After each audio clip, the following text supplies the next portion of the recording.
अस्सलाम वालेकुम वरहमतुल्लाहि वबरकातुहू। इन्नल हम्दुलिल्लाह। आवाज आ रही है मेरी? अस्सलाम वालेकुम। वालेकुम अस्सलाम। जी सर, आ रही है। अच्छा, सही है। काम कर रहा है। इन्नल हम्दुलिल्लाह नहमदुहु व नुसल्ली अला रसूलिहिल करीम। रब्बि ज़िदनी इल्मा, रब्बि इश्रह ली सदरी व यस्सिर ली अमरी वहलुल उक़दतम मिन लिसानी यफ़क़हू क़ौली। आज का जो हमारा उन्वान है वो है इम्प्रूव सेल्फ एंड टीचिंग। तो माशाल्लाह, आप सब ने इतवार के दिन टाइम निकाला अपनी इम्प्रूवमेंट के लिए, सेल्फ एंड टीचिंग के लिए। तो इस पे बात करते हैं इंशाल्लाह। शेयरिंग होगी, जितनी ज्यादा आपकी शेयरिंग होगी तो उतना ज्यादा ये आज का टॉपिक हमारा अच्छा होगा। ये सिक्का नजर आ रहा है सबको? ये जी सोने का सर। सिक्का है। यस। ठीक है। और इससे हम यानी कहानी से स्टार्ट लेते हैं। और ये एक कॉन्सेप्ट है। कॉन्सेप्ट ये है कि एक बादशाह था, और उस बादशाह की दरबार में एक शख्स जॉब करता था, नौकरी करता था। तो कई साल हो गए उसको, लेकिन बादशाह कहते हैं कि मैंने कभी भी उसको परेशान नहीं देखा। और हमेशा ये बंदा टाइम पे आता था, जब भी उससे बात करें तो वो मुस्कुराता था, और एक अच्छा वक्त गुजर रहा था। तो एक दिन बादशाह ने कहा अपने गुलाम को, जो उनका समझे कि बादशाह के साथ ही होता था, कि ये बंदा, इसको कभी मैंने परेशान नहीं देखा, तो इसकी क्या वजह हो सकती है? मैं चाहता हूं कि कभी तो जिंदगी में मैं इसको परेशान देखूं। हम कह रहे कि मैं बादशाह हूं, लेकिन मैं भी परेशान हो जाता हूं। तो वो जो बादशाह का समझे कि गुलाम था, वो जो बादशाह के साथ था, मुशीर था। तो बादशाह ने कहा, कोई उसने बादशाह को कहा, बादशाह कोई मसला ही नहीं है, ये कल जब दरबार में आएगा तो परेशान होगा। तो बादशाह ने कहा, अच्छा, ये तो अजीब है। तो बहरहाल रात को जब छुट्टी हुई और वो बंदा अपने घर गया, तो वो जो बादशाह का मुशीर था वो उनको अपने साथ, बादशाह को रात को उनके घर पे ले गया। और उन्होंने एक बैग बनाया, छोटा सा थैला, उसमें 99 सोने के सिक्के रखे। और उस बैग के ऊपर बड़ी राइटिंग में उसने लिख लिया 100, 100, 99 सोने के सिक्के उस शॉपर में, उस बैग में रखे। और लिख लिया उसके ऊपर बाहर 100। और उस बंदे, वो जो वहां पे नौकरी करता था, उसके घर के बाहर रखे और दरवाजा नॉक किया और बादशाह को कहा कि आओ हम छुप कर देखते हैं। तो बहरहाल वो गुलाम, वो जो था बंदा, बादशाह को वहां वो देख रहे थे सारा माजरा। जैसे ही वो अपने से दरवाजा, तो 99 सिक्के थे, जबकि बाहर उसके ऊपर जो शापर के ऊपर लिखा हुआ था 100। तो उसने अपनी वाइफ को कहा चले मैंने गिन लिए, अभी आप गिने, इसमें 100 होंगे, एक सिक्का कहीं ना कहीं मिस है। बाकी वाइफ ने भी गिनती किए तो 99। 59 ही थे, हाँ, उसके बाद फिर जी जी आपकी जी, वॉइस नहीं आई। बिल्कुल, बहुत शुक्रिया। अच्छा, फिर उनके बच्चे जो थे उन्होंने भी एक एक ने वो सिक्के काउंट किए तो 99 ही थे। थोड़ी देर के बाद क्या हुआ कि वो दोबारा पूरी फैमिली बाहर गई और नीचे जमीन पर तलाश करने लगी कि वो एक सिक्का जो मिस है वो कहाँ है। और उसकी वजह से बहुत वो परेशान हुए, पूरी रात जो है ना वो सही तरीके से सो नहीं सके। और सुबह जब दरबार लगा बादशाह के, तो वो बंदा जिंदगी में पहली मर्तबा उस दरबार में लेट आया था। और वो बंदा जो हंसमुख होता था, वो परेशान था, पिशेमान था। और बादशाह उसको कहे कि आप ये चीज उठा कर दे तो वो दूसरी चीज उठा कर दे, उसकी नींद भी पूरी नहीं थी। तो फिर जब सारे लोग चले गए तो बादशाह ने उनको बुलाया कि आप बताएं कि क्या मसला है, कि मैंने पूरी जिंदगी आपको परेशान नहीं देखा, लेकिन आज आप परेशान थे। तो उसने फिर पूरा माजरा बादशाह को बताया। बादशाह ने कहा कि ये मैं ही था, कि मैंने अपने वजीर से मशवरा किया कि आप पूरी जिंदगी जब से मेरे पास जॉब करते हैं, मैंने कभी आपको परेशान नहीं देखा। तो फिर हम दोनों ने मिलके ये साजिश की थी आपके खिलाफ, और हमने सोचा कि देखें ये करें तो ये परेशान होता है। इस कॉन्सेप्ट के पीछे ये है कि जब उसकी जिंदगी में कुछ नहीं था तो चैन था, सुकून था, इत्मीनान था, और वो जॉब भी अच्छी कर रहा था, अपनी फैमिली के साथ भी अच्छा टाइम गुजार रहा था। लेकिन फ्री में 99 सिक्के जब उसको मिले, तो बजाय इसके कि वो जो 99 सिक्के फ्री में उसको सोने के मिले थे उस पे अल्लाह का शुक्र अदा करता, वो उस एक सिक्के की वजह से परेशान हो गया और पूरी रात सही तरीके से न खुद सो सका, न अपनी फैमिली को सुला सका। और अगले दिन जब वो अपनी जॉब पर आया, ड्यूटी पर आया, नौकरी पर आया, तो परेशान था और लेट पहुंचा। हमें भी इससे थोड़ा सा सबक सीखना चाहिए कि अल्लाह ताला ने हमें जो जिम्मेदारी दी है, हमें जो पेशन प्रोफेशन जो जॉब दी है अल्लाह ताला ने, वो जबरदस्त काम है, बहुत अच्छा काम है। लेकिन अक्सर टीचर्स को देखते हैं कि वो यानी इस पे अल्लाह का शुक्र अदा नहीं करते। हालांकि ये पैगंबराना पेशा है, टीचिंग जो है ये बहुत आला अजीम अरफा काम है। लेकिन हम बजाय उस पे अल्लाह का शुक्र करें, हम इधर उधर देखते रहते हैं। तो इससे हमें ये सबक मिलता है कि जब हम इधर उधर देखते हैं, तो बजाय इसके कि हम जो हमारे पास है उस पे अल्लाह का शुक्र अदा करें, हम फिर परेशान हो जाते हैं। जी, ये पिक्चर है, एलिवेटर है, या इसको लिफ्ट भी हम कहते हैं। तो अगर लिफ्ट में जब हम एक मंजिल से दूसरी मंजिल पर जाते हैं, तो जिस मंजिल पर भी हम जाते हैं, तो वो जो नंबर है हम उसको प्रेस करते हैं और दरवाजा खुल जाता है।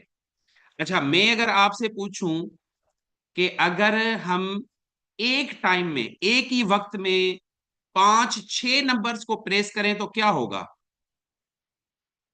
जी। सब कुछ मैच हो जाएगा सर। यानी वही दरवाजे खुलना शुरू होंगे, लेकिन हालांकि वो मेरी मंजिल नहीं होगी। हम यानी जब एक काम करते हैं हमारे पास एक ही ऑप्शन होना चाहिए।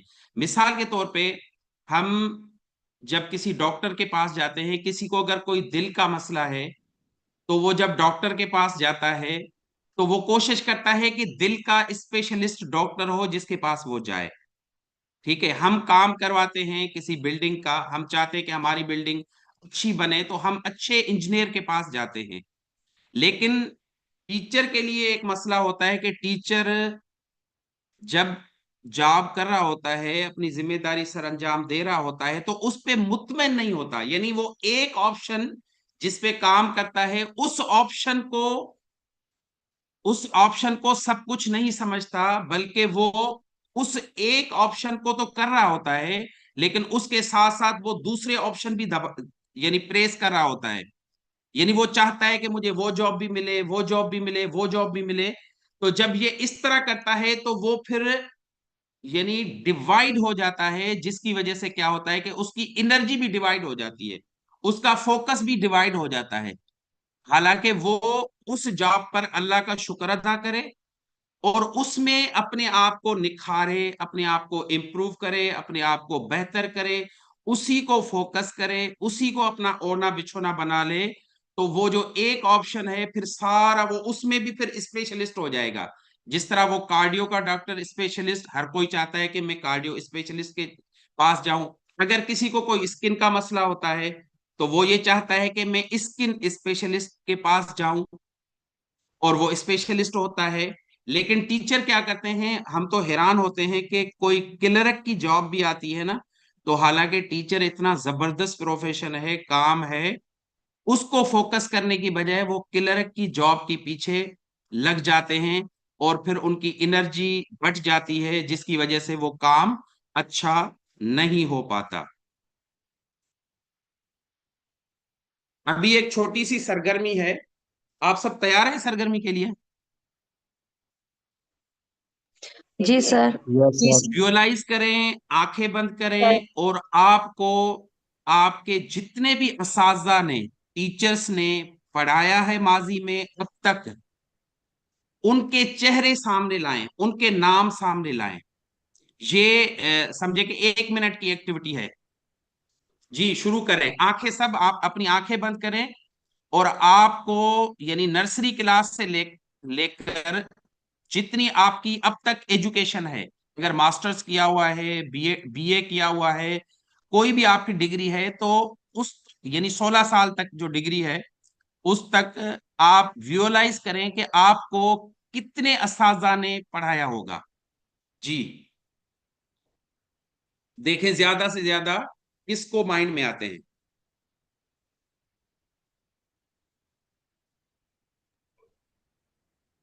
सर अस्सलाम वालेकुम। 20 से 25 टीचर्स। 20 से 25, या 20 या 25? सर टोटल उनके बताने नाम। हैं या सर टोटल जी बताने हैं या जिन्होंने नहीं, अच्छा पढ़ाया? नहीं नहीं, सब ने, सब जितने भी टीचर्स, जितने भी टीचर्स ने आपको पढ़ाया है। जी जी। सर 7 से 8 टीचर्स मेरे माइंड में आ रहे हैं। जी जी, और किसी के जिसने सर 25 9। कहा, 25 से ऊपर अगर किसी के जिन में आए हो? सर जी 9 सर तक। अस्सलाम वालेकुम। Sir 20 above. 9 तक,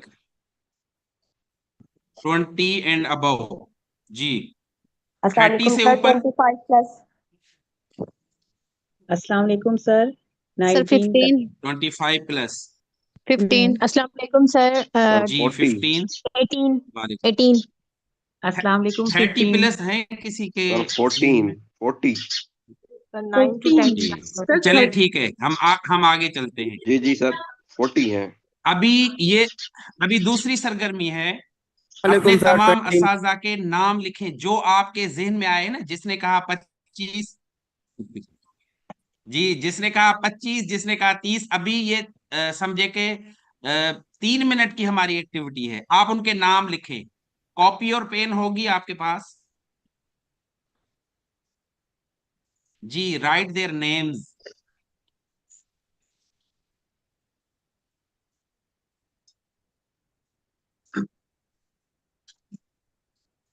वैसे एक रिसर्च थी कि जो नर्सरी से लेकर यानी एमए तक पढ़ते हैं, तो उनकी जिंदगी में 70 से लेकर 120 120 तक असाजा उनकी जिंदगी में से भी है।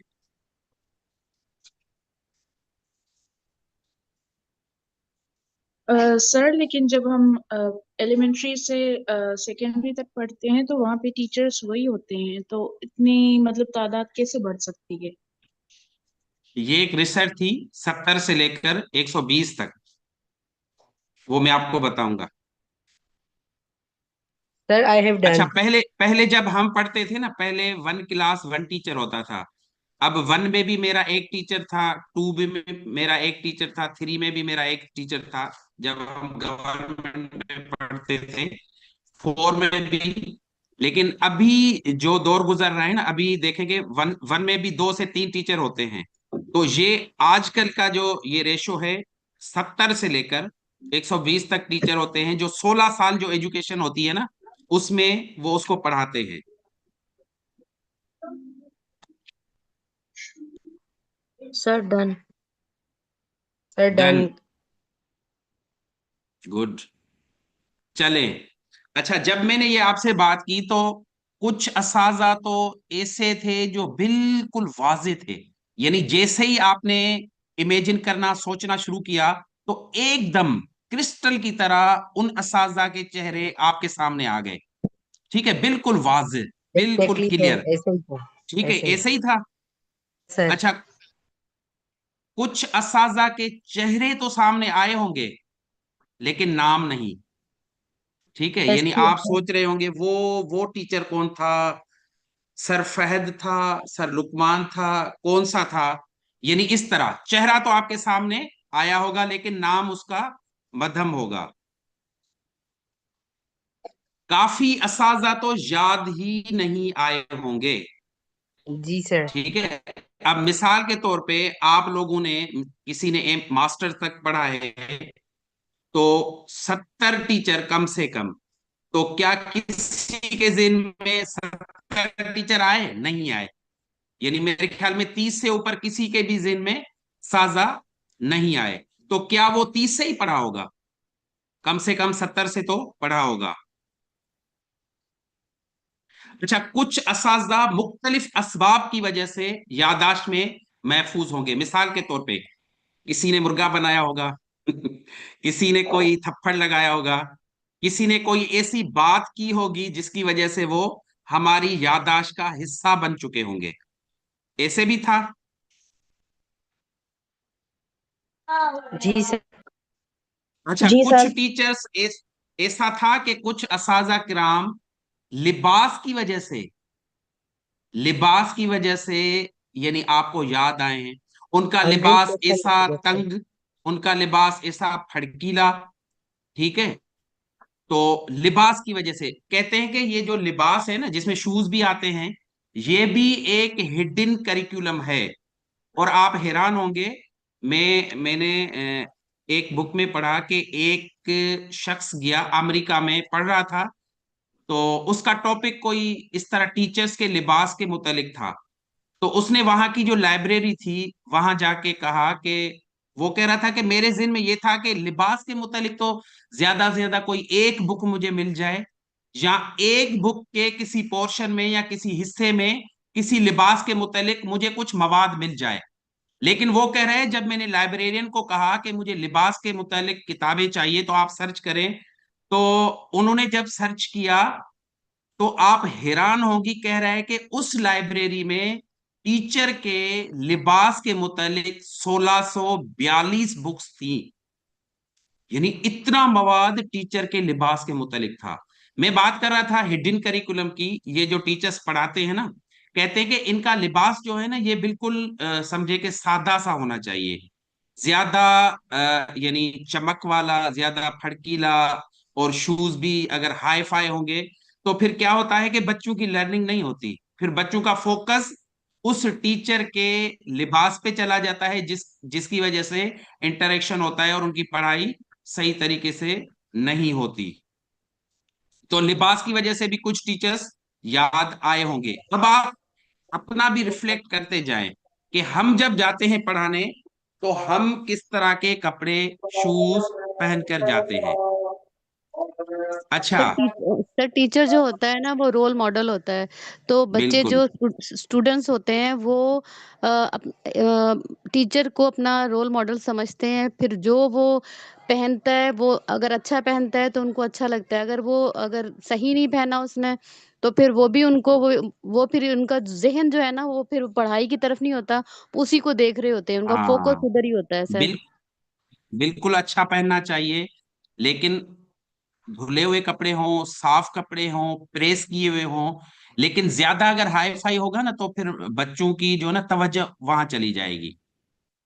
अच्छा, कुछ टीचर्स आपको जुबान की वजह से, लैंग्वेज की वजह से भी याद आए होंगे।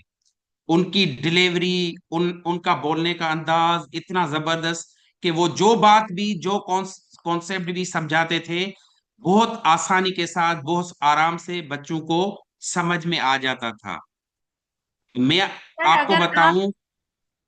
अगर आप प्यार से बच्चों के साथ बात बात ही करेंगे ना, सिर्फ प्यार से, तो आधा तो आपका मकसद पहले ही हासिल हो जाएगा आपको। जी जी, आप बच्चे बिल्कुल को बिल्कुल। ये समझा पाएंगे कि बेटे आपको पढ़ना है।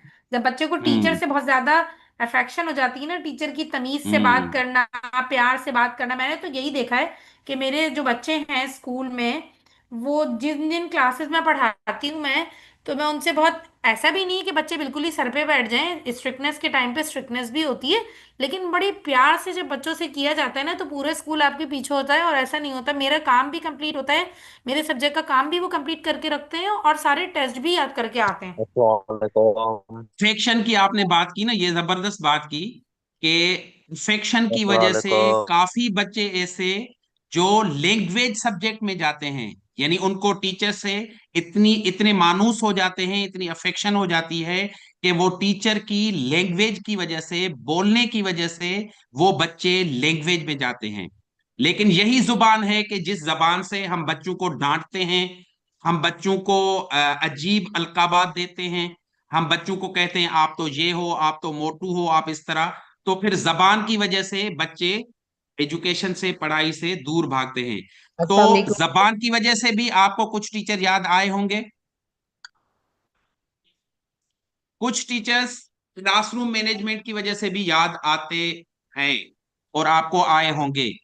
कुछ टीचर्स जिनकी क्लासरूम मैनेजमेंट इतनी समझे के सख्त होती है कि कोई बच्चा वहां पे हिल भी नहीं सकता, बात भी नहीं कर सकता। और कुछ टीचर्स इतने ही नरम होते हैं, इतने पोलाइट होते हैं कि बच्चे उनके साथ खेल रहे होते हैं। कुछ दिन पहले एक शिकायत मिली एक टीचर की, तो उसका मसला ये था कि वो बच्चे ने उस टीचर की टोपी उतार दी। यानी इतना भी नहीं होना चाहिए। बच्चे ठीक है, आप उनसे फ्रेंकली रहें, लेकिन इतना भी नहीं कि वो बच्चे आपके इतने क्लोज हो जाएं। और इतना सख्त इन्वायरमेंट क्लास में भी क्रिएट नहीं करना चाहिए कि बच्चे आपसे नफरत करें। तो क्लासरूम मैनेजमेंट की वजह से भी, और आप रिफ्लेक्ट, मैंने कहा आप भी रिफ्लेक्ट करते जाएं कि आप जब क्लास में जाते हैं तो आपका लिबास किस तरह होता है, आपकी लैंग्वेज किस तरह की होती है, क्लासरूम मैनेजमेंट आपका किस तरह का होता है। कुछ टीचर्स इतने यानी इतना ताउन करते हैं, शफकत, प्यार, मोहब्बत, कि वो याद रह जाते हैं और हमारी मेमोरी का हिस्सा बन जाते हैं। एक टीचर था, उसने खुद अपना वाकया शेयर किया। उसने मुझे बताया कि सर, फलां जो बंदा है ना, फलां, अभी वो ट्रेनर बन चुका है। कह रहे ये बच्चा जब नाइन्थ में था तो इस बच्चे के पास फीस नहीं थी नाइन्थ की, कि वो नाइन्थ के एग्जाम फॉर्म फिल करा सके। कह रहे मुझे किसी तरीके से पता चला, फिर मैंने उनको अकेले बुलाया। फिर मैंने इनसे पूछा कि बेटा क्या मसला है, कि बाकी बच्चे तो फॉर्म फिल करवा रहे हैं लेकिन आप अभी तक पीछे क्यों हैं। फिर उस बच्चे ने बताया कि सर मेरे साथ ये मसला है। फिर उस टीचर ने उस बच्चे के साथ ताउन किया और उस बच्चे ने मैट्रिक नाइन्थ, और अभी वो अल्हम्दुलिल्लाह वहां अपने इलाके में ट्रेनर है। तो ये ताउन करने से, शफकत के माहौल से भी। अब आप मुझे बताएं कि उस बच्चे को वो टीचर अभी तक याद होगा या नहीं होगा। बिल्कुल याद होगा। बिल्कुल याद हो। और भी कई रीजंस हो सकते हैं कि जिसकी वजह से जो है ना वो असाजा को याद रखा जाता है। अच्छा, जी सर। अभी ये 10 सेकंड की है एक्टिविटी। अपने असाजा की बनाई हुई फहरिस्त में से अपने बेहतरीन उस्ताद को अंडरलाइन करें। जो आप समझते हैं कि आपके लिए आपका बेहतरीन उस्ताद था, एकदम वो तो फौरी आपके ज़हन पे आ गया होगा ना, अभी उसको अंडरलाइन करें। कर लिया? जी सर। जी। Yes sir. अभी कुछ असाजा किराम यानी आप लोग अपने बेहतरीन उस्ताद की एक एक खूबी बताएं, ताकि सब अवेयर हो जाएं कि जो बेहतरीन टीचर होता है उसमें कौन सी खूबियां होती हैं। जी, शेयर करें। मैं अस्सलाम वालेकुम सर। मेरी जो टीचर थी वो जी। इंतहाई खुश इखलाक, बहुत हम्म। मोहब्बत देने वाली और बहुत ज्यादा ऑनेस्ट अपने प्रोफेशन से थी, और बच्चों को आगे बढ़ते हुए देखना चाहती थी। मतलब मुझे पढ़ाने का क्लास में, मैं एक ऐसी स्टूडेंट थी कि जो मैं फौरन नहीं सीख पाती थी, मुझे काफी मेहनत करनी पड़ती थी। उन्होंने मेरी इसी चीज को देखा और मुझे क्लास में, उन्होंने पूरी मैट्रिक क्लास में उन्होंने मुझे चांस दिया कि आज मैंने एक्टिव पैसिव पढ़ा दी, कल कौन पढ़ाएगा। उन्हें पता था कि सिर्फ मैं पढ़ाऊंगी। तो मैंने बोला मिस मैम, मैंने पूरी ग्रामर, पूरा इंग्लिश इसी तरीके से और बायोलॉजी उनसे इसी तरीके से पढ़ी। उन्होंने मुझे रोज मौका दिया कि आप क्लास में डेली प्रेजेंटेशन करें, बेहतरीन। पूरे बच्चों को पढ़ाएं। हाँ, उन्होंने बहुत आगे सपोर्ट किया। ठीक है, अस्सलाम वालेकुम आज तक सर। मुख्तसरन वो मुझसे बताती जाए। कांटेक्ट में है। मुख्तसरन बिल्कुल जी, कोई सर और मेरी एक बताए। टीचर सर मेरी एक टीचर थी, और वो हमेशा मुझे प्यार वाले अंदाज में डांट कर कहती थी कि नेक्स्ट क्लास में आपने इससे अच्छे मार्क्स लेने। मतलब वो ठीक इतना है। मोटिवेट करती थी। और दूसरी जी टीचर थी, जी। उनको मुझ पर इतना भरोसा था कि एक मंथ में उन्होंने मुझे 6 पारे हिफ्ज करवाए थे। जी, एक मंथ में जबरदस्त। कोई मतलब उस और? पर मुझे बहुत भरोसा था। जी सर, मेरी अस्सलाम टीचर थी वालेकुम सर। मिस रेखा, सिंधी की टीचर थी। उनका जी जी। क्लास में तमाम बच्चों के साथ एज अ फ्रेंडशिप, मतलब उनका माहौल था, और बहुत पोलाइटली वो अपने बच्चों से बात किया करती थी। तो आज तक मुझे वो टीचर याद है, जस्ट उनके पोलाइटली वो बिहेवियर की बात वजह करती से। थी। जी।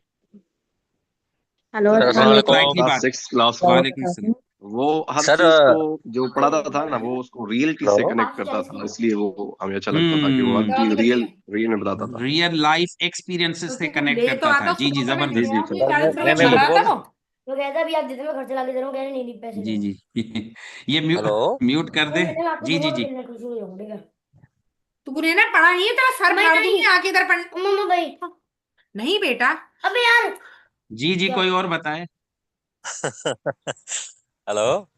जी जी जी। सर मैं बताना चाहूंगा, मेरा नाम हिनेश कुमार, मैं यूनिवर्सिटी के जो अच्छा, मेरे अगर नाम भी उस्ताद रहे बताए ना, उनके बारे में बताना चाहूंगा। नाम बता के फिर बताएं। जी सर, मेरा नाम हिनेश कुमार है। मेरे जो टीचर थे यूनिवर्सिटी में, डॉक्टर AGRA, जो उनका मतलब एक स्टैंडर्ड हम्म। था, लेवल था, ऐसा था कि जिस बच्चे ने जिंदगी में कुछ नहीं सीखा ना, उसके लेक्चर में उसने हम्म। पूरा लेक्चर पढ़ा होगा, मतलब सीख लिया होगा। उनका वे ऑफ हम्म। टॉकिंग, उसका स्टाइल बताने का, हर चीज हम्म। इतना परफेक्ट था।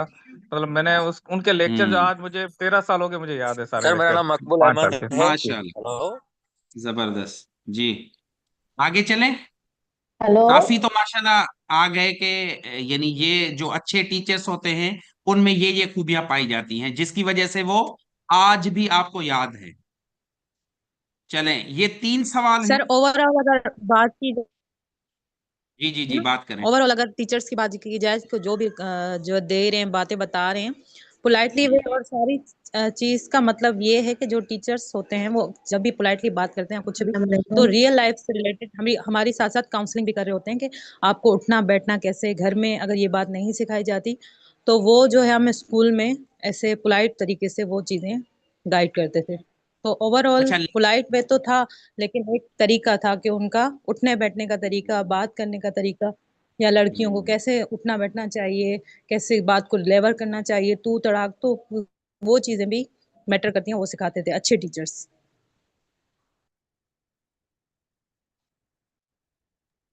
हेलो। अच्छा, ये लैंग्वेज की जब बात हो रही थी ना, लैंग्वेज की, जुबान की, तो मुझे भी एक अपना टीचर याद आया कि मैं जब मास्टर्स कर रहा था एजुकेशन में, तो एक टीचर था वो अमेरिका से एमफिल सॉरी PhD करके आया था।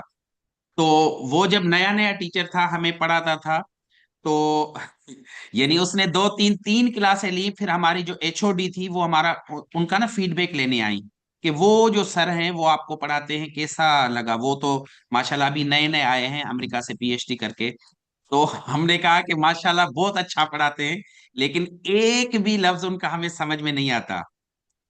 तो कुछ टीचर्स ऐसे भी होते हैं कि बच्चों के लेवल से ऊपर बात करते हैं, फिर मैडम ने उन टीचर को बुलाया और उनसे बात की कि मिस सर, आप जो अमेरिका से पढ़ा के आए हैं, तो यहाँ जो लेवल है ना बच्चों का, ये वो लेवल नहीं है जिस लेवल पर आप जाके पढ़े हैं, और आपने तो डॉक्टरेट किया है और ये बच्चे अभी मास्टर्स में हैं, तो उस लेवल पे आके बात की जाए। तो जब हम रिफ्लेक्ट करें, हम सोचें, हम गौर फिक्र करें कि जब हम पढ़ाते हैं तो क्या हमारा लेवल बच्चों के एज के मुताबिक, बच्चों की अंडरस्टैंडिंग के मुताबिक, बच्चों के लेवल के मुताबिक होता है, या ऐसे तो नहीं कि हमारी बातें बच्चों के ऊपर से गुजर रही होती हैं। जी, ये 3 सवालात हैं। ये 3 सवाल बहुत ही अहम हैं हमारी टीचिंग के लिए। हमें इस पे गौर फिक्र करना चाहिए, देखना चाहिए। अगर इन 3 सवालात के जवाब हमारी जिंदगी में मुस्बत हैं, पॉजिटिव हैं, तो राइट नाउ, इस वक्त हम बेहतरीन टीचर अपने आप को कह सकते हैं या हैं। अगर नहीं, इसमें बेहतरी लाके हम अपनी टीचिंग को बेहतर कर सकते हैं। सवाल नंबर 1 है जिन पे हमें देखना चाहिए अपने आप को। सवाल नंबर 1 है, आप अपने मजमून से मोहब्बत करते हैं?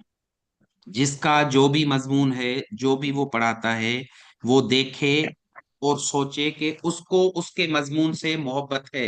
मिसाल के तौर पे, हम अगर किसी घर में जाते हैं और उस घर में एक जबरदस्त गार्डन, बागीचा बना हुआ है, और उस बागीचे में फूल लगे हुए हैं, और वहां उस घर का एक बंदा सुबह शाम उनकी केयर करता है, देखभाल करता है, जो बड़े हो जाते हैं उनको उनका साइज अच्छा करता है, पानी का ख्याल रखता है, ठीक है, तो हम क्या कहेंगे कि इस बंदे को इस गार्डन से, इस बागीचे से क्या है? मोहब्बत है, ठीक है, लगाव है। अच्छा, किसी घर में अगर हम जाते हैं तो वहां देखते हैं कि क्रॉकरी का जो सामान होता है, वहां की जो लेडी है, वो उसकी बड़ी शौकीन है, उससे बड़ी मोहब्बत करती है, तो उसको सेटिंग से रखती है, फिर नए बर्तन लेकर आती है, उसका ख्याल रखती है। अगर किसी घर में जाते हैं तो फौरन वहां से, अक्सर लेडीज में ये होता है कि बर्तन अगर कहीं जाते हैं तो बस उनको वो जल्दी वो मंगवा लेती हैं, या तो उसी वजह से खाना भेजती भी नहीं कहीं कि बर्तन गायब हो जाएंगे। तो बहरहाल उनसे मोहब्बत होती है, ठीक है। अच्छा, किसी घर में हम जाते हैं कि शूज की वैरायटीज पड़ी होती हैं और सेटिंग से पड़ी होती हैं, और उस बंदे को शूज से क्या होती है? मोहब्बत होती है। आप में से कोई बताए कि आप ये साबित करें कि आपने, आपके घर में अगर हम आए तो आपका जो उन्वान है, या टीचिंग जनरल अगर हम बात करें, तो उस टॉपिक के मुतालिक या आपको अपनी टीचिंग के मुतालिक माशाल्लाह किताबें 15-20 हमें पढ़ी नजर आए। या आप ये भी सोचें, ये भी बता सकती हैं कि रिसेंट आपने अपने टॉपिक से मुतालिक जो आपको कंफ्यूजन थी, तो आपने किसी माहिर से उस बारे में डिस्कस किया या उस बारे में सीखा। यानी इन बातों से पता चलता है कि अपने सब्जेक्ट से कितनी मोहब्बत है, अपनी टीचिंग से कितनी मोहब्बत है। या खुसूसी तौर पे अगर कोई मैथ पढ़ाता है तो मैथ से, फिजिक्स पढ़ाता है तो फिजिक्स से कितनी मोहब्बत है। जी, शेयर करें। अस्सलाम कोई वालेकुम सुन? सर। वालेकुम सलाम। जी, मैं इंग्लिश सब्जेक्ट पढ़ाती हूँ। मुझे उसमें इंटरेस्ट भी है। लाइक आपने बुक्स का कहा, बुक्स भी मौजूद हैं और उन्हें पढ़ती भी हूँ। और मतलब डिफरेंट काइंड्स ऑफ वोकेबलरी अपनी यूज कर रही होती हूँ, सर्चिंग कर रही होती हूँ, जिसके बारे में पता नहीं होता, फिर मैं अपने सर से पूछती हूँ। जबरदस्त। जी, कोई और? अस्सलाम वालेकुम सर। वालेकुम। असल में हमारा जो स्कूल है वो प्राइमरी लेवल तक है ना, वहाँ पे एक ही टीचर हूँ, तो सारी क्लास के बच्चे होते हैं। यूँ समझो कि बाबा multi classes, multi graded grade जो है ना, वो टीचिंग मेथड जो यूज़ कर रहे होते हैं। हम जो उन लोगों को सब्जेक्ट पढ़ा रहे होते हैं वो माशाल्लाह उसमें मतलब अच्छा खासा अबूर है। मैथ हो, इंग्लिश हो, हिंदी हो, उर्दू जो भी हो, साइंस हो, जो भी हो। लेकिन मसला आता है मैनेजमेंट में। मसला आता है उनका जो है ना पेपर कंडक्ट कंडक्ट के दौरान या जो भी मतलब मैनेजमेंट के हवाले अच्छा, से या आप एडमिनिस्ट्रेशन के हवाले से जो ना ज्यादातर किताबें मैं ले समझता सकते हैं, पढ़ सकते हैं ना, मिसाल के तौर पे क्लासरूम मैनेजमेंट के हवाले से किताबें पढ़ सकते हैं आप, बच्चों की चाइल्ड साइकोलॉजी के हवाले से किताबें पढ़ सकते हैं आप, बच्चों की बेसिक नीड्स के हवाले से किताबें पढ़ सकते हैं। इससे भी आपको काफी सपोर्ट मिलेगी, यानी आपको बच्चों को समझने के लिए एक अच्छा सा मवाद मिल जाएगा। जी, कोई और? अस्सलाम वालेकुम सर। जी सर, जी। मैं प्री प्राइमरी टीचर की क्लास टीचर हूँ। तो उसके हिसाब से मैंने रिसेंटली एक बुक को पढ़ा था, जिसका उन्वान था कि बदतहजीब और शरारती बच्चों को कैसे डील किया जाए। तो वो किताब मेरे लिए बहुत मुआविन और मददगार साबित हुई थी कि बच्चों को आप अपनी क्लास में किस तरह से उनकी साइकी को आप कंट्रोल कर सकते हैं, उनको आप अपनी बात मनवा सकते हैं अपने बच्चों से। सही, जबरदस्त। चलिए हाँ, सवाल अस्सलाम नंबर। वालेकुम। जी। हाँ जी, अपने मजमून से मोहब्बत के बारे में जहाँ तक बात है तो जाहिर है हम उसके बारे में वर्कशॉप्स भी लेते हैं। हम ज्यादा से ज्यादा अच्छा इसको कर सकें, किताबें पढ़ते हैं। मेरा मजमून उर्दू है, उर्दू में हम्म। मास्टर्स भी कर लिया जाहिर है स्पेशलाइजेशन के लिए। और उसके अलावा जहाँ तक होता है कोशिश के उर्दू के हवाले से कुछ ना कुछ चीजें तलाश करूँ, कुछ काम करूँ, कुछ उर्दू पे नई चीज लेकर आऊँ, कुछ उर्दू के लिए करूँ बच्चों का इसमें इंटरेस्ट पैदा करने के लिए। सही। और कोशिशें बच्चे मोहब्बत भी करते हैं उर्दू से, ऐसी बात नहीं है, उर्दू को पहचान बनानी है। बस ये है कि बस इतनी सी ठीक है। बात है कि अपने अच्छा, बता दूसरा अपने दूसरा अस्सलाम सवाल मजमून है। से मोहब्बत। सर इसमें ऐड करता चलूंगा मैं पॉइंट नंबर 1 में। तो मेरा ये है कि मैं ज्यादातर एक्टिविटी बेस्ड पे सारा काम करता हूँ स्कूल में। डिफरेंट जैसे मैथ की एक्टिविटी मैं क्लास 3 को पढ़ाता हूँ, तो मैं डिफरेंट टीचिंग के मेथड्स और उसके साथ साथ ग्रुप एक्टिविटी और उसके साथ साथ बोर्ड पे बच्चों को ले आना, स्टेज पे लेके आना, ये सारी चीज में मैं सारा फोकस करता रहता हूँ। बुक तो मेरे पास नहीं है, पर मैं सारा यूट्यूब को फॉलो करता हूँ और वैसी चीजें देखता हूँ जो बच्चों के लिए फिजिबल हो।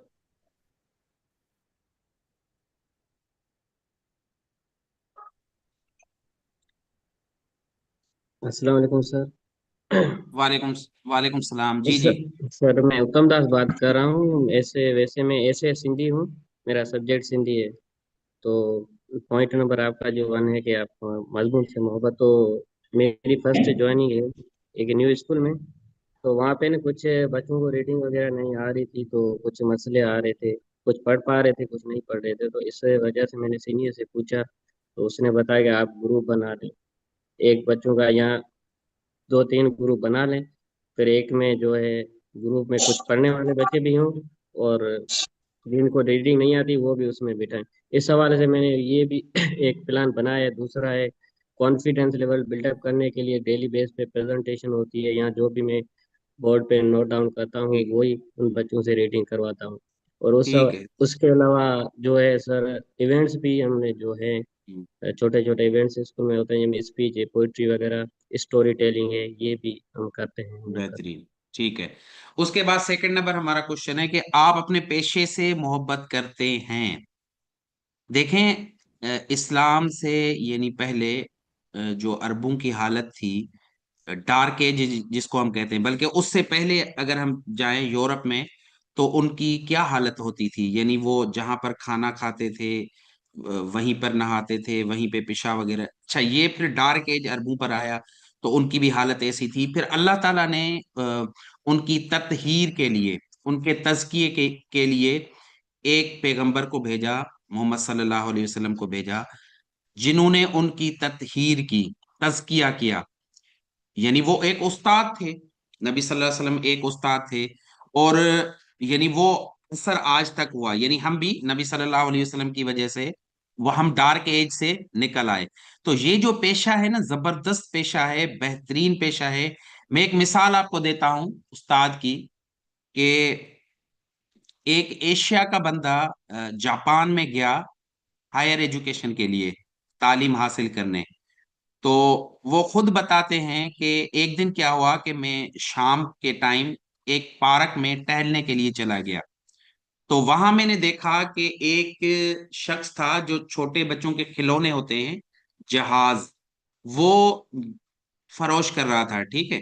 तो वो कह रहा है कि वो वहीं पे डेमो भी दे रहा था। उसने क्या किया कि एक जहाज निकाला, बच्चों का खिलौना, और उसको चाबी दी और उसको हवा में फेंका, और हवा में फेंका तो वो हवा में उड़ के आराम से आके उसने लैंड किया। कह रहे मुझे उस टाइम मेरे बच्चे याद आ गए।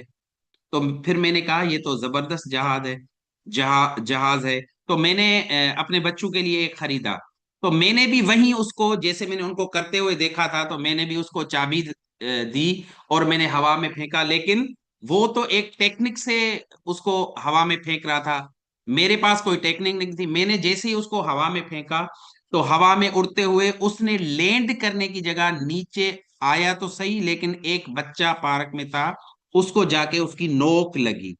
और जैसे ही नोक लगी तो उस बच्चे के उधर सर में से खून बहने लगा। कह रहे उसकी अम्मी और उसके अब्बू भी उसके साथ थे। तो मैं बहुत परेशान हुआ, मैंने कहा अब तो मेरी खैर नहीं है। कह रहे उसके अब्बू ना दौड़ते हुए आए मेरे पास, तो मैं डर गया। लेकिन उसने क्या किया कि उसने मेरा जहाज उठाया और वो मेरे करीब आया और वो मुझे समझाना शुरू कर रहा था। यानी उसने मुझे कहा कि इसको ऐसे की लगाते हैं और फिर ऐसे हवा में फेंकते हैं और ये ऐसे आके, बोला इतने पोलाइट वे में, जबरदस्त वे में, अच्छे तरीके से। मैं तो हैरान हो गया, क्योंकि मैं तो ये गुमान कर रहा था कि अब ये आके मुझसे लड़ेगा। कह रहे उस टाइम मैंने उनकी वाइफ को देखा, बीवी को देखा, कि वो क्या कर रही थी कि वो उस बेटे को जिसको चोट लगी थी उसका खून साफ कर रही थी।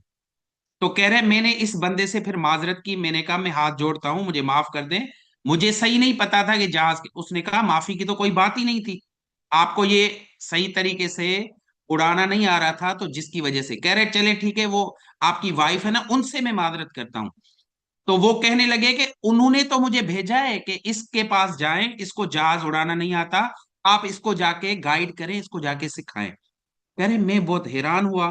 फिर वहां से जब मेरा जो वहां होटल था, मैं वहां पर आया और मैं वहां जो रिसेप्शनिस्ट थी उनसे मैंने ये सारा माजरा उनको बताया। तो उन्होंने कहा कि आप खुश नसीब हो कि ये जवान थे, अगर बूढ़े होते तो आपको मारते। कह रहे मैं बहुत परेशान हुआ, मैंने कहा जवान तो मारते ही, हमारे पास तो इसका उलट सिस्टम है। तो कह रहे वो, उन्होंने फिर मुझे लेडी ने कहा कि चले यहाँ एक रूम में एक एजुकेशनिस्ट रहते हैं, मैं उनसे आपको मिलवाती हूँ। तो वो मुझे उनके पास लेकर गए और उनको मैंने ये सारी बात बताई। तो उन्होंने कहा जी जी बिल्कुल, जब हमारे जापान पर बम गिराए गए थे 1945 में, 1945 में, तो उसके बाद हमने अपने ये जो एजुकेशन सिस्टम है या हमारा जो करिकुलम है, उस करिकुलम से हमने नॉन वायोलेंस जो सब्जेक्ट्स थे वो हमने इंटीग्रेट किए। यानी कोई भी हमारी जो नई खेप पैदा होगी तो वो बगैर झगड़े की, बगैर फसाद के, हमने ये टारगेट बनाया था कि हमारे सिलेबस में हम ऐसे मजामीन इनकलकेट करेंगे जिसकी वजह से हमारे जो बच्चे, हमारी जो जवान जनरेशन आएगी वो बगैर लड़ाई के नॉन वायोलेंस होगी। तो कह रहे हैं कि उसकी वजह से ये जो यूथ भी जिन बंदों के साथ आपने फेस किया वो उसी सिलेबस से निकले हुए थे। कह रहे ये आपने ये कैसे किया? तो उन्होंने कहा कि हमारे यहाँ ये सिस्टम है कि हमारे पास क्लास में 15 से 20 बच्चे होते हैं और उन 15 से 20 बच्चों के ऊपर एक मेंटोर होता है और उन मेंटोर्स को हम मुख्तलिफ स्किल्स देते हैं। ये मिसाल के तौर पे ये एक असाइनमेंट थी कि हमारे बच्चे यानी तालीम के साथ साथ ये एक समझे कि पर्सनैलिटी डेवलपमेंट कह ले या कैरेक्टर बिल्डिंग कह ले, कि ये एक अलग से स्किल थी कि हमारे बच्चे झगड़ालू नहीं होंगे, ये उनका टारगेट था। वो कहने लगा कि फिर हमारे टीचर्स ने इस तरह इंडिविजुअली बच्चों की स्किल्स पर काम किया और वो बच्चों के साथ अपना ताल्लुक इतना मजबूत बनाते थे कि हता के घर घर चले जाते थे उन बच्चों के और वहां से जाके फीडबैक देते थे कि आपके बच्चे घर पर किस तरह हैं। यानी घर पर तो ये झगड़ा वगैरह नहीं करते, शोर वगैरह नहीं करते।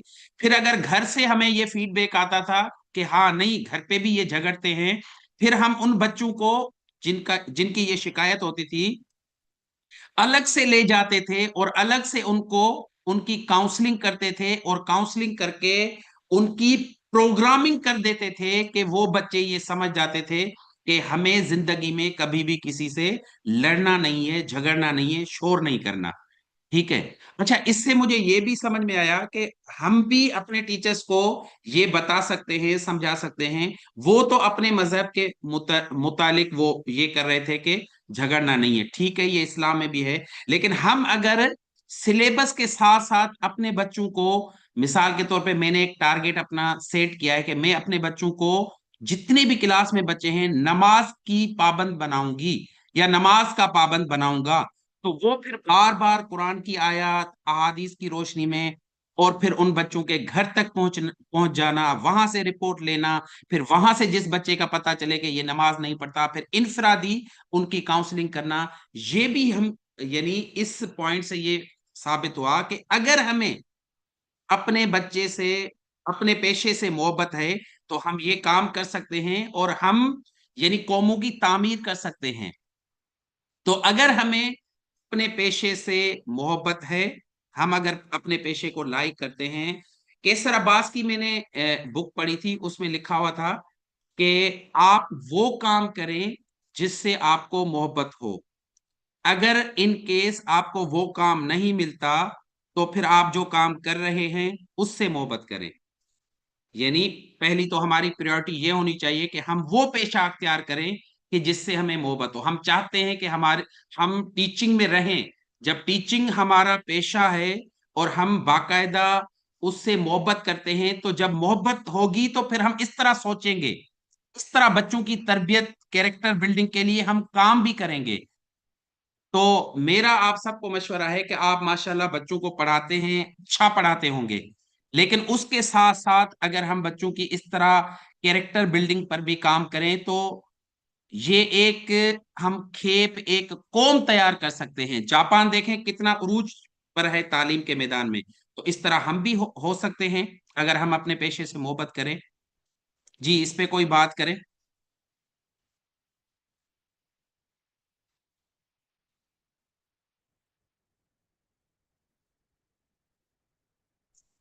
तीसरा पॉइंट है,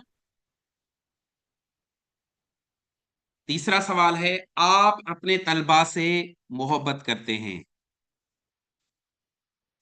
यानी हम सोचें कि क्या हम अपने स्टूडेंट से मोहब्बत करते हैं? माँ को अपने बच्चे से शदीद मोहब्बत होती है। अगर माँ को पता चले कि मेरे बच्चे की रात के टाइम तबीयत खराब हो गई है, तो माँ किस तरह कोशिश करती है अपने तौर पे कि उस बच्चे का इलाज कर सके, क्योंकि रात के टाइम उसने कहीं जाना नहीं है, तो वो अपने तौर पे पूरी कोशिश करती है, दुआएं करती है, कोई दवाई देखती है, अपनी तरफ से कोई और तरीका अख्तियार करती है। ये मोहब्बत का तकाजा है। अच्छा, अ, जाबिर बिन अब्दुल्ला रजी अल्लाह ताला अन, जब उन्होंने नबी सल्लल्लाहु अलैहि वसल्लम को कहा जंगे खंदक के दिन कि आप और आपके साथ चंद सहाबा आ जाएं जिनको हम खाना सर्व करेंगे, तो नबी सल्लल्लाहु अलैहि वसल्लम जितने भी सहाबा वहां पर मौजूद थे उन सबको लेकर गए थे। ये मोहब्बत है। अबू हुरैरा रजी अल्लाह ताला अन्हु को जब भूख लगी थी, तो अल्लाह के नबी ने जितने भी सहाबा वहां मौजूद थे सबको दूध पिलाया, और आखिर में नबी सल्लल्लाहु अलैहि वसल्लम ने खुद पिया। तो ये एक मोहब्बत का तकाजा है। हमें भी अगर अपने तलबा से इतनी मोहब्बत है कि हमें ये पता चले कि ये मेरा स्टूडेंट मैथ में सही तरीके से काम नहीं करता, या मैथ इसको सही तरीके से समझ में नहीं आती, तो क्या हम तरीके तलाश करते हैं? अगर करते हैं तो वेल एंड गुड। इसका मतलब है कि हमें अपने पेशे के साथ, अपने मजमून के साथ, अपने तलबा से भी मोहब्बत है। और ये तीनों सवालात, अगर इन तीनों के जवाबात इस वक्त हमारे पास मुस्बत हैं, तो वेल एंड गुड। लेकिन अक्सर ये देखा गया है कि टीचर्स को काफी काफी टाइम हो जाता है, लेकिन वो अपनी इंप्रूवमेंट के लिए, मैं जनरल बात कर रहा हूं, अपनी इंप्रूवमेंट के लिए कोई काम नहीं करते। अपने पेशे से वो अपने पेशे को इस तरह समझते हैं कि देखे कोई काम नहीं मिला तो चले टीचिंग ही कर लो। अपने मजमून से वो जब क्लास में जाते हैं, फिर बच्चों से पूछते हैं कि आज हमने क्या पढ़ना है। तो अगर इन तीनों सवालात के जवाबात मुस्बत हैं तो वेल एंड गुड। आप जितने भी सुन रहे हैं मुझे, माशाल्लाह मैं कह सकता हूं कि आप इस वक्त भी अजीम उस्ताद हैं, बेहतरीन टीचर हैं। अगर कहीं पे थोड़ी सी लेकिंग है, कमजोरी है, तो हम अभी भी इसको बेहतर कर सकते हैं इंशाल्लाह। ये टीचर्स के 3 मराहिल होते हैं, 3 स्टेजेस ऑफ टीचर। जब टीचर न्यू अपॉइंट होता है तो हम उसको कहते हैं कि वो अभी सर्वाइवल स्टेज में है, यानी अभी सरवाइव कर रहा है, अभी टीचिंग में वो इन हुआ है। तो जब वो टीचर टीचिंग में इन होता है तो उसको क्या फिक्र होती है? उसको ये फिक्र होती है कि कहीं मेरा प्रिंसिपल मुझे चेक कर ले और वो ये ना कहे कि ये तो टीचिंग के लायक नहीं है। यानी वो स्टार्टिंग में उसको खौफ होता है, वो डर रहा होता है कि कहीं मेरी टीचिंग को ये कहकर मुझे निकाला ना जाए कि इसको टीचिंग नहीं होती। कहते हैं कि ये जो स्टेज है ये 1 साल से 1.5 साल तक जो भी न्यू अपॉइंट टीचर होता है तो उसके साथ ये हालत होती है। उसके बाद इससे फिर अगली स्टेज आती है जिसमें अक्सर टीचर होते हैं, जिसको हम कहते हैं टास्क स्टेज। यानी इस स्टेज में टीचर अपने आप को इम्प्रूव तो करता रहता है, लेकिन अभी ये टास्क स्टेज में रहता है। पहली स्टेज से निकल के, खौफ से निकल के भी वो टीचिंग में सेट हो चुका है, वो अपना काम स्मूथली कर रहा है, वो अपने आप को थोड़ा बहुत इम्प्रूव भी कर रहा है। हम ये तीनों स्टेजेस देख के फिर हम देखेंगे कि हम किस स्टेज में हैं। और तीसरी जो स्टेज है वो है इम्पैक्ट स्टेज। ये इसमें बहुत कम टीचर होते हैं। यानी इस स्टेज में जब टीचर आते हैं तो फिर कोई वहां का कहता है कि अच्छा आपको फिजिक्स पढ़नी है, आप फला टीचर के पास जाएं। यानी वो अपना इम्पैक्ट उस पूरे सराउंडिंग में, उस पूरे इलाके में इतना क्रिएट कर चुके होते हैं, इतना बना चुके होते हैं कि फिर यानी वो उनको एक तो कमांड इतनी अपने सब्जेक्ट पर होती है, फिर वो बच्चों की इतनी पर्सनैलिटी डेवलपमेंट या उनकी हर तरह से जो कमजोरियां होती है बच्चों की उन पर काम करते हैं, तो जिसकी वजह से फिर उनका नाम रोशन हो जाता है। फिर कहते हैं कि वो फला टीचर है, आप उसके पास जाके सीखे, वो आपको अच्छे तरीके से समझाएगा। तो ये 3 स्टेजेस होते हैं।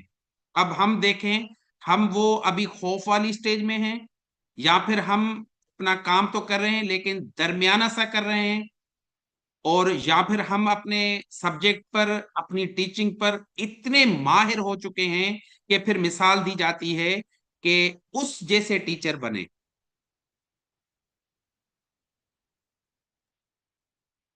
अस्सलाम वालेकुम सर। हम अपनी सर टीचिंग को इम्पैक्ट टीचर बनाने के लिए ये काम भी कर सकते हैं, इवेल्युएशन, हम अपना जायजा लें। यानी टीचर क्या करता है कि खुद अपना जायजा भी लेता है। कैसे जायजा लेता है? वो जो बच्चों की असेसमेंट करता है, बच्चों के टेस्ट लेता है, उससे वो अपनी भी इवेल्युएशन कर रहा होता है कि अच्छा मैंने जो ये टेस्ट दिया, मैंने पढ़ाया तो बहुत अच्छा था, लेकिन पढ़ाने के बाद जो रिजल्ट आया है वो आया है 60%। यानी अभी वो अपने आप को इवेल्युएट कर रहा है बच्चों के थ्रू कि अच्छा अभी तो कम से कम ये रिजल्ट 90% तो आना चाहिए, तो मैं कौन से ऐसे तरीके अख्तियार करूं कि ये रिजल्ट बच्चों का 90+ हो जाए।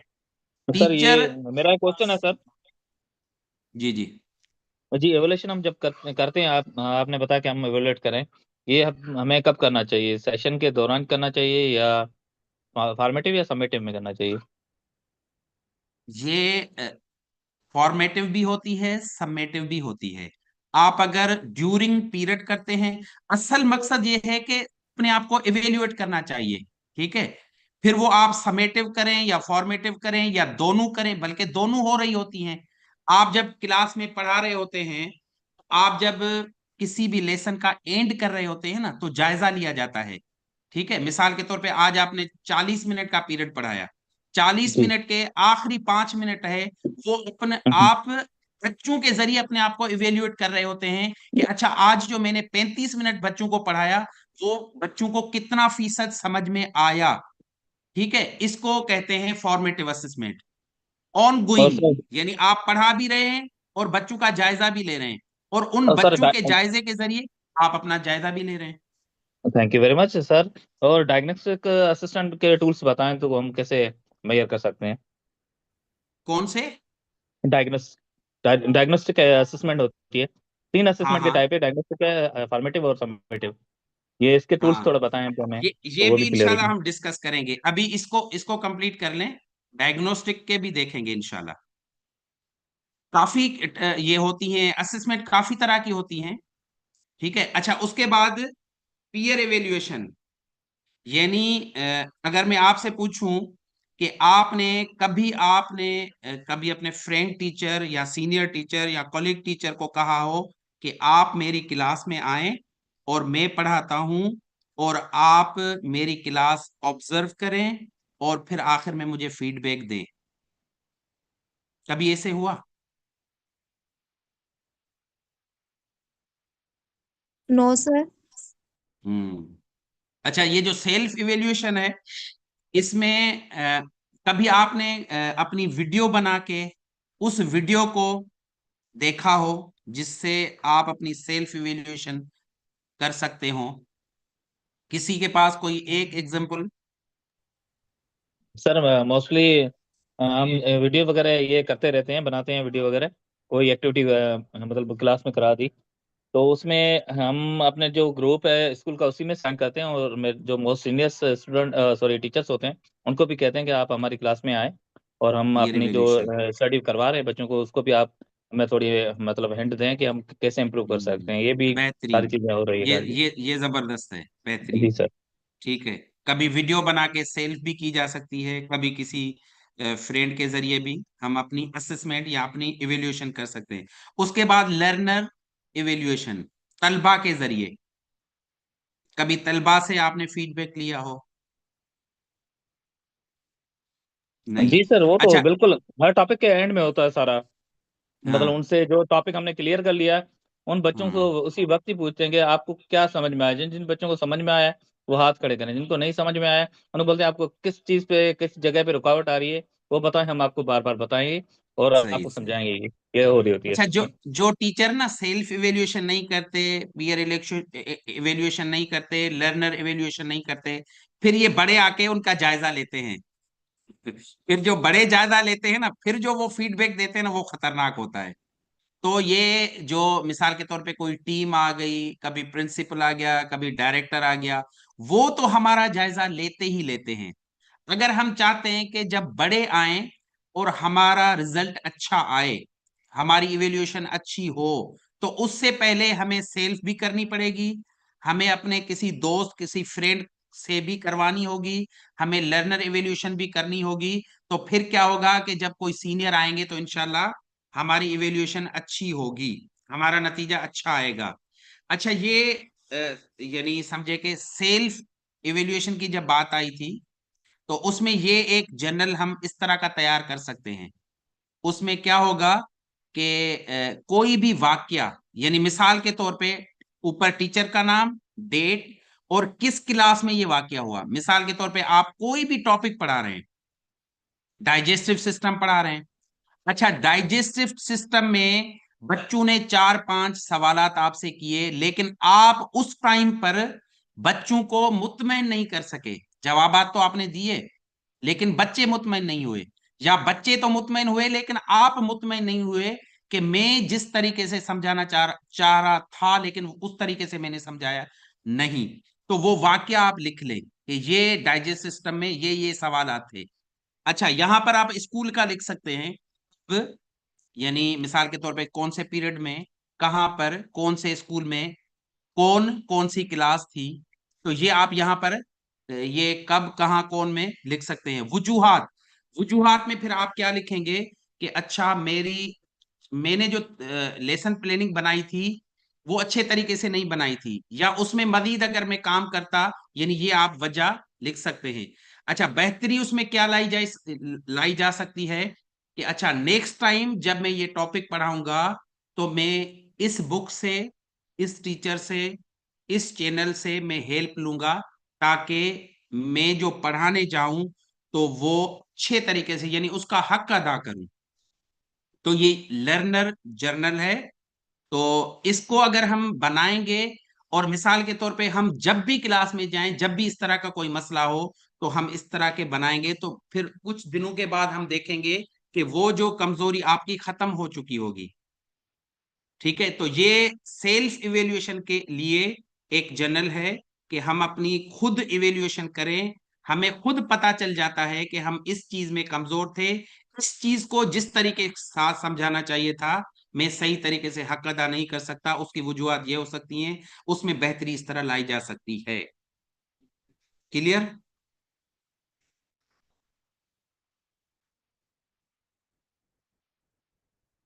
जी, अभी आपसे सवाल है कि हम अपने आप को किन किन सरगर्मियों और उमूर के जरिए बेहतरीन बना सकते हैं।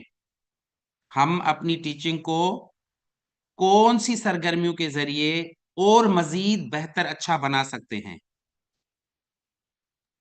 अस्सलाम वालेकुम। वालेकुम सलाम। जी, वर्कशॉप्स के जरिए हम अपने आप को बहुत बेहतर बना सकते हैं। वर्कशॉप्स करके, बेहतरीन। वर्कशॉप लेकर, सॉरी, हम्म बुक्स की ये रीडिंग करके। जर्नल जो ये जो जर्नल मैंने आपके साथ शेयर किया, इसके जरिए भी हम अपनी टीचिंग को बेहतर कर सकते हैं। उसके साथ साथ सर ये भी चीजें हैं कि हमारी प्लानिंग हो प्रॉपर। इसके जरिए भी हम अपनी टीचिंग को जो है इम्प्रूव कर सकते हैं। हम्म हमारी टीचिंग को इम्प्रूव करने के लिए सर हमें स्कीम ऑफ स्टडी पे भी ध्यान देना चाहिए, मोस्ट ऑफ देम, क्योंकि हमारा जो सिलेबस है वो कवर नहीं, क्योंकि अभी मुझे 1 साल हुआ है एजुकेशन डिपार्टमेंट में। तो मैंने ये लैकिंग देखी है कि स्कीम ऑफ स्टडी किसी भी मतलब स्कूल में नहीं बनी हुई है अभी तक। किसी भी मतलब वो टीचर का रोल होता है कि वो स्कीम स्टडी बनाए। अगर वो सारी चीजें कवर हो जाती है कि हमें ये टाइम मिल जाता है कि एक लेसन को हमें प्रॉपर कितने दिन देने पड़ते हैं, तो हमारा जो टॉपिक्स है और जो बच्चों के मतलब समझने की शक्ति है उस हिसाब से हम सब कुछ सबको सिखा सकते हैं। इसी पे ध्यान जरूरी देना चाहिए। सही। जी। सर इसके साथ साथ जो है जो लेसन प्लानर हम बना रहे हैं तो उसको जो है हम बनाते वक्त इस चीज़ का ध्यान रखें कि हमको क्लास में किस तरीके की एक्टिविटीज़ वगैरह जो हैं बच्चों को करवानी है, तो वो पहले से ही हमें डिज़ाइन कर लेनी चाहिए। और जो है फ्लैश कार्ड्स वगैरह हैं जो बच्चों जिसके ज़रिए हम टीचिंग बच्चों को एड्स पढ़ा वगैरह। रहे हैं, तो वो चीज़ें भी जो हैं एबीएड्स वगैरह भी हैं वो पहले से बना लेना चाहिए। और जो अपना जो एक टाइम क्राइटेरिया है ना उसको हमें सेटअप करना चाहिए क्लास में जाने से पहले, कि मतलब कि हम जो लेसन पढ़ा रहे हैं तो वो कितनी टाइमिंग में हम कवर अप करवा रहे हैं और फिर हम बच्चों को समझा किस तरीके से रहे हैं। और क्वेश्चन आंसर का एक सेशन होना चाहिए साथ साथ के हम वो लेसन पढ़ाने के बाद उसमें जो एक्स्ट्रा जो हमारी एक्टिविटीज हैं वो बच्चों के साथ जो है वो करें भी, और वो क्वेश्चन आंसर वगैरह के जरिए जो है ताकि बच्चों की नॉलेज में भी इजाफा हो और उनका जो माइंड है वो डेवलप हो सके दूसरी चीजों की तरफ, और उनकी स्किल्स जो है मजीद हमारी तो होंगी होंगी उनकी भी स्किल्स जो है वो बेहतर हो सके। सही। ये उसमें ये भी फॉर्मेट है चीज आ रही है सर, सीपीडी। इसमें ये भी चीज आ रही है कि हम बच्चों को खुद मतलब इतना कॉन्फिडेंस उनमें डेवलप करें ताकि वो जो क्वेश्चन है खुद ही उसके आंसर्स है वो बुक में से निकाल सकें, जो भी लेसन है उसमें से। तो ये मेरी स्टडी स्ट्रेटजी ये रहती है कि मैं जो लेसन पढ़ाता हूँ उस बीच में बच्चों का फोकस किसी का नहीं होता तो वो गलत बोल जाते हैं। मैं कोशिश करता हूँ उनको बच्चों को बोलूंगा, मैं बीच में जुमले बहुत गलत बोल जाता हूँ, भले सीधा जुमला, तो वो बच्चे उनको इस क्लियर करते हैं ताकि उनका फोकस पूरा उसी बुक पे रहे, उसी लेसन पे रहे। बेहतरीन। ये भी एक्टिविटी ये होती भी है ये। ये स्ट्रेटेजी अच्छी है। सर जी, अच्छा, इसके ये लिए ये इस तरह के भी इसमें सीपीडी इंप्रूवमेंट बहुत सीपीडी ज्यादा आती है। फॉर्मेट है। ये सीपीडी फॉर्मेट है। हम अपनी जो प्रोफेशनल स्किल्स हैं या अपनी टीचिंग है उनको बेहतर करने के लिए ये फॉर्मेट यानी तैयार करें। इसमें क्या होता है कि मिसाल के तौर पे आज आपने ये वर्कशॉप अटेंड की तो आप आज की डेट मेंशन कर दें। ठीक है, सरगर्मी क्या है कि आज जो आप कौन सा हमारा टॉपिक है, क्या टॉपिक है? Improve self and teaching. ठीक है, उसका दौरानिया कितना है? उस वर्कशॉप पर आपके तासरात क्या है, यानी आपकी क्या लर्निंग हुई आज की वर्कशॉप से? कौन सी ऐसी चीजें थी जो आपके लिए नई थी आज की वर्कशॉप में? ये आप तासरात में लिख सकते हैं। अच्छा, उसके बाद फिर आप उन में से कौन सी चीजों पर जो पहले क्लास में अमल नहीं करते थे या अपनी सेल्फ के लिए सेल्फ इंप्रूवमेंट के लिए पहले काम नहीं करते थे, मिसाल के तौर पे बुक्स का मुताला नहीं करते थे, तो उन अपनी जिंदगी में ले आए। अच्छा, ये अमल में जो जो भी चीजें आज की वर्कशॉप से आप सीखे और अपने अमल में ला सकते हैं उनको अमल में लिख लें। इस तरह आपकी कोई और एक्टिविटी हो, अगले दिन हो, उससे अगले दिन हो, इस फॉर्मेट से ये भी पता चलेगा कि अगर 6 महीने के बाद आप देखते हैं कि 6 महीने में मैंने अपनी पर्सनल और अपनी प्रोफेशनल ग्रोथ के लिए 1 से 2 काम किए हैं, तो ये एक आईना होगा। आप उसमें अपने आप को देख सकते हैं कि अच्छा 6 महीने में मैंने सिर्फ ये 2 काम किए हैं, हालांकि मेरा तो प्रोफेशन ही ये है। अच्छा, फिर अगर आप मुसलसल इस पे काम कर रहे हैं तो उससे आप ये भी देख सकते हैं कि अच्छा आप में खुद भी बहुत इंप्रूवमेंट आएगी। तो कंटिन्यूअस प्रोफेशनल डेवलपमेंट, इस पे हमें काम करते रहना चाहिए। ये ऐसा पेशा है, मैं आपको बताऊं कि कोई ये ट्रांसफॉर्म करता है, ठीक है, ये ट्रांसफॉर्म करता है। कोई एसी ट्रांसफॉर्म नहीं करता, कोई आईजी ट्रांसफॉर्म नहीं करता, लेकिन टीचर जो है वो ट्रांसफॉर्मेशन करता है। ठीक है, तो ये इतना जबरदस्त, इसको जितना टाइम देंगे, इसकी इंप्रूवमेंट के लिए जितना काम करेंगे, जितना सीखेंगे, उतनी हमारी टीचिंग जो है ना वो बेहतर होगी। तो ये अगर आप कहेंगे तो इंशाल्लाह आपको फॉर्मेट हम भेज देंगे। अच्छा, ये आखिरी स्लाइड है मेरी, उसके बाद एक छोटी सी वीडियो है वो आपको दिखाएंगे। ये भी जो टीचर, वो मैंने 3 सवालात किए थे, उसमें अगर कोई टीचर पॉजिटिव है, काम कर रहा है, तो वो टीचर ये भी काम कर रहा होगा। असाजा बच्चों को क्या क्या दे सकते हैं? अस्सलाम वालेकुम वरहमतुल्लाहि वबरकातुहू का अजीमुशान तोहफा, ये हम बच्चों को रोजाना दे सकते हैं फ्री में। अच्छा, उसके बाद मुस्कुराहट का तोहफा, इस्तकबाल जैसी नबी रहमत की सुन्नत। जब बच्चे हमारी क्लास में आते हैं तो हम उनको मरहबा कहें, वेलकम कहें, इस्तकबाल करें उनका। ये सीरत से चीजें हमें मिलती हैं।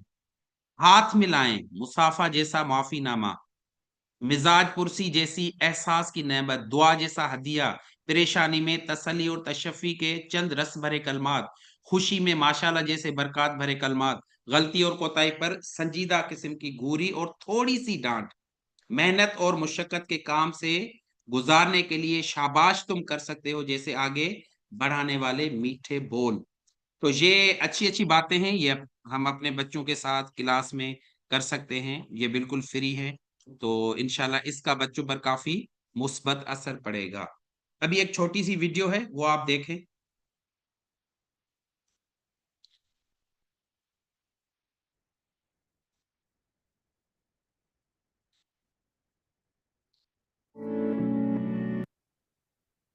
अच्छा, आवाज आ रही है? आवाज आई अभी? जी सर। यस सर, आवाज आ रही है। जी जी।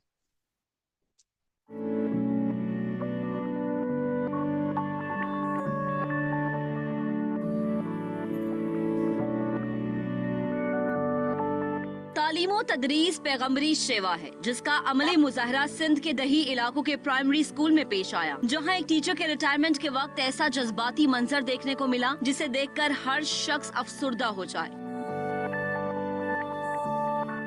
बच्चों की अपने उस्ताद के लिए वालेहाना मोहब्बत देखकर हर किसी की ये ख्वाहिश है कि काश वो भी उस्ताद होता। मोहब्बत, उन्स, एहतराम और जज्बाती रिश्ते का हसीन इम्तिजाज देखकर हर कोई अश्कबार हो जाए। बच्चों की अपने रूहानी वालिद के लिए मोहब्बत अपनी जगह, लेकिन उस्ताद मोहतरम का बच्चों से बिछड़ने का मंजर भी अपनी मिसाल आप है। प्राइमरी टीचर के आंसुओं की कतारों में अपने बच्चों से जुदा होना, बच्चों से शफकत का ऐसा अंदाज शायद ही किसी तालीमी इदारे में आज के दौर में होता हो। उस्ताद अपने मुआशरे की अकासी होता है। जिस मुआशरे में उस्ताद का एहतराम किया जाता है, वही मुआशरा सुपर पावर बनता है, वही मुआशरा मुआशी ताकत बनता है, और वही मुआशरा तहजीबो तमद्दुन का मस्कन बनता है। जी, इस वीडियो पर कोई बात करे? बिल्कुल सर, ये वीडियो जिंदगी है। एक जो टीचर है उस रोल मॉडल था बच्चों के लिए। मतलब जब वो रिटायरमेंट पे आ गया तो बच्चों के मतलब वो जज्बात कंट्रोल नहीं हुए, ना ही टीचर के हुए। मतलब एक बड़ी एक दास्तान है नवाब शाह की ये, वीडियो इसी है को। ये, जी गवर्नमेंट स्कूल की है। जी, गवर्नमेंट स्कूल की है। जी। जी सर। अभी सब रिफ्लेक्ट करें, अगर हम रिटायर हों तो क्या हमारे लिए बच्चे इस तरह करेंगे? रोएंगे, चाहेंगे कि हम स्कूल छोड़ के ना जाएं, या चाहेंगे कि अच्छा हुआ ये गया? सर टीचर एक जो होता है उसको मतलब अपनी क्लास से लगाव होता है, जो पढ़ाने जबरदस्त, वाला सही टीचर बात। होगा। और हम्म, रिटायरमेंट तो बहुत दूर की बात है, अगर किसी टीचर का ट्रांसफर भी होता है तो वो उसी को भी दुख होगा कि मैं अपनी क्लास पे इतनी मेहनत की है, इन बच्चों को छोड़ के मैं जा रहा हूँ। मतलब जो टीचर अच्छा होगा उसको मतलब वैसा जरूर होगा, और अच्छा, बच्चों को ये भी ज्यादा सिर्फ होगा। जो हम सब्जेक्ट पढ़ाते हैं उस सब्जेक्ट की वजह से, ये लगाव जो बच्चों का अपने टीचर के साथ था, ये सिर्फ वो नहीं जो सर, कंटेंट पढ़ाते हैं उस कंटेंट की वजह से?